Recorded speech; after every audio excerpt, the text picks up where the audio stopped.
Hello friends, welcome back to this channel. दोस्तों, इस video में हम लोग रिलायंस कम्युनिकेशन लिमिटेड के लिए बातचीत करेंगे, लेकिन शुरू करें उससे पहले आपसे दो रिक्वेस्ट करना चाहूँगा। पहले रिक्वेस्ट कि अगर आपको डीमेट अकाउंट ओपन कराना है तो डिस्क्रिप्शन बॉक्स में आपके लिए एक लिंक ड्रॉप किया गया है। लिंक को क्लिक करके सिंपल तरीके से आप स्टॉक में अकाउंट ओपन करा सकते हैं। दूसरी रिक्वेस्ट ये है कि अगर आप इस चैनल को फर्स्ट टाइम देख रहे हैं फाइनेंस मार्केट को, तो सब्सक्राइब करके बेल आइकन को ज़रूर से हिट करिएगा ताकि आपको वीडियोस की नोटिफिकेशन मिलती रहे। रिलायंस कम्युनिकेशन लिमिटेड के अंदर लास्ट के 2-3 दिन से हम लोगों को लगातार लोअर सर्किट लगता हुआ दिखाई दे रहा है। देखिए, इस बीच में आप लोगों में से कई लोग ऐसे लोग हैं जो बहुत ज़्यादा पैनिक करते हैं और बहुत ज़्यादा नेगेटिव कमेंट करने लगते हैं। देखिए, जब ये ऊपर चढ़ रहा था उस समय तो आपको मज़ा आ रहा था, अच्छा लग रहा था। जब ये नीचे गिरने लगा तो फिर आपको रो क्यों रहे हो, दुखी क्यों हो रहे हो? थोड़ा सा पेशेंस नहीं रख सकते क्या? थोड़ी सी हिम्मत नहीं रख सकते क्या? क्या कोई भी चीज़ ऐसी है इस दुनिया में जो लगातार एक ही डायरेक्शन में चले? क्या किसी की ग्रोथ पॉसिबल है लगातार यूनि डायरेक्शन? ऐसा नहीं होता है यार। किसी की लाइफ को ही देख लो, किसी की लाइफ में ऐसा नहीं होता कि सिर्फ jump and jump jump jump जब लगातार मोनोटोनस उठता जाए, ऐसा नहीं होता। गिरावट भी बहुत होती है, चढ़ाव दोनों लगा होता है, ये एक पार्ट है। तो यहाँ पे जो आपको लोअर सर्किट लग रहा है, इससे आप इतना ज़्यादा पैनिक ना हो जाओ कि नेगेटिव कमेंट्स करने लगो, दूसरे को ब्लेम करने लगो। मैं यहाँ पे आपको ये नहीं बता रहा हूँ, ये रिकमेंडेशन नहीं दे रहा हूँ कि आप यहाँ पे आकर के ज़बरदस्त आप बाइंग शुरू कर दो, ये लोअर सर्किट में लग रहा है तो यही है। ऐसा मेरा बिल्कुल इंटेंशन नहीं है, ये आपकी मर्ज़ी है। अगर आप चाहें तो करिए, नहीं चाहते तो मत करिए, कोई ज़रूरी नहीं है कि आप इसमें करें।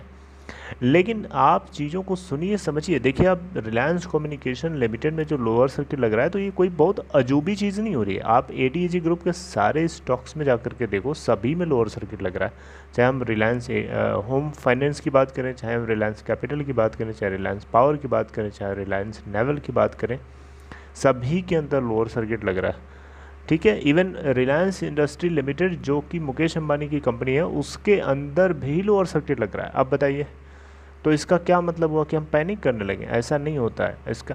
अब देखिए, ये लोअर सर्किट क्यों लगने लगा? जितने रिलायंस के स्टॉक्स हैं इन सब में लोअर सर्किट इसलिए लगने लगा क्योंकि पहले तो आपको बताना चाहूँगा, ये एक पेनी शेयर्स जितने भी हैं सभी के सभी के अंदर लोअर सर्किट लगभग शुरू हो गए थे लगना एक दो दिन पहले।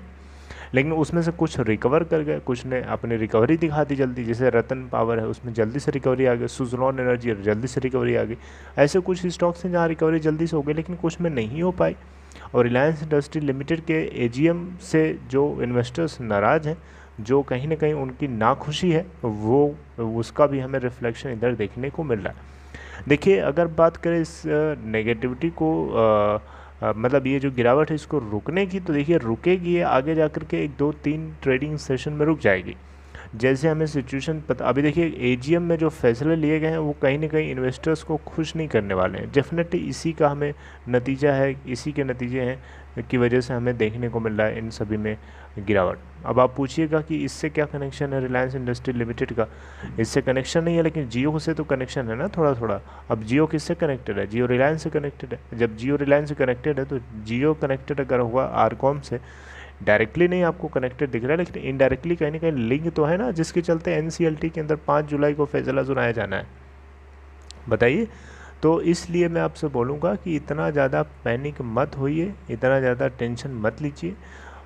चीज़ें धीरे धीरे इम्प्रूव हो जाएंगी और आप इसे एक तरीके से देखिए, रिवर्सल मतलब थोड़ा सा ऊपर एक डायरेक्शन में जा रही थी, थोड़ा सा रिवर्स करने लगी, तो इसका मतलब पैनिक नहीं होता है। थोड़ा सा पेशेंस रखो, वहाँ से रिवर्स गियर फिर से लगना शुरू होगा। समझ रहे बात को? आप लोगों में से काफ़ी लोग कमेंट कर रहे थे कि आप मतलब क्या यार, क्या रिकमेंडेशन दे? मैं रिकमेंडेशन बिल्कुल नहीं देता हूँ आप लोगों को बाइंग करने के लिए, आपकी मर्ज़ी है। मैं आपको भी बता रहा हूँ, रिस्की है, थोड़ा सा रिस्क इससे एसोसिएटेड है, ये आप कंसीडर करिए अगर आप इसमें पोजीशन लेना चाहते हो तो।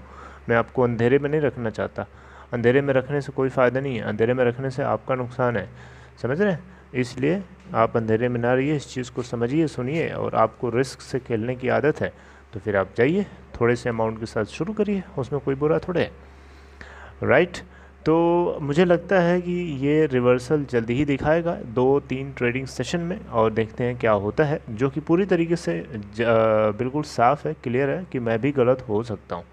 समझ रहे हैं? तो इसलिए आप पैनिक ना होइए, सिचुएशन धीरे धीरे इम्प्रूव होगी, सुधरेगी। अब देखते हैं इसके अंदर फिर से रिवर्सल आना चाहिए। अब इतना पैनिक ना हो जाओ कि सीधे बोल रहे हो कि 1.50 और 1.80 के आसपास चला जाएगा। वहाँ तक जाने में इसको कई दिन लगेंगे, कई ट्रेडिंग सेशन लगेंगे, इतना आसान भी नहीं होगा। तब तक बहुत सारे ऐसी रुकावटें आएंगी जो इसको नीचे की तरफ जाने से, लुढ़कने से रोकेंगी। ओके, सो बस यही है। आज 26 जून है, आज इसके Q4 की अर्निंग्स भी डिस्कस होनी है। अभी ये डेटा मेरे को मिला नहीं है, आगे अगर कुछ पता चलेगा तो मैं आपसे बातचीत करूँगा उसके ऊपर। Okay, till then take care.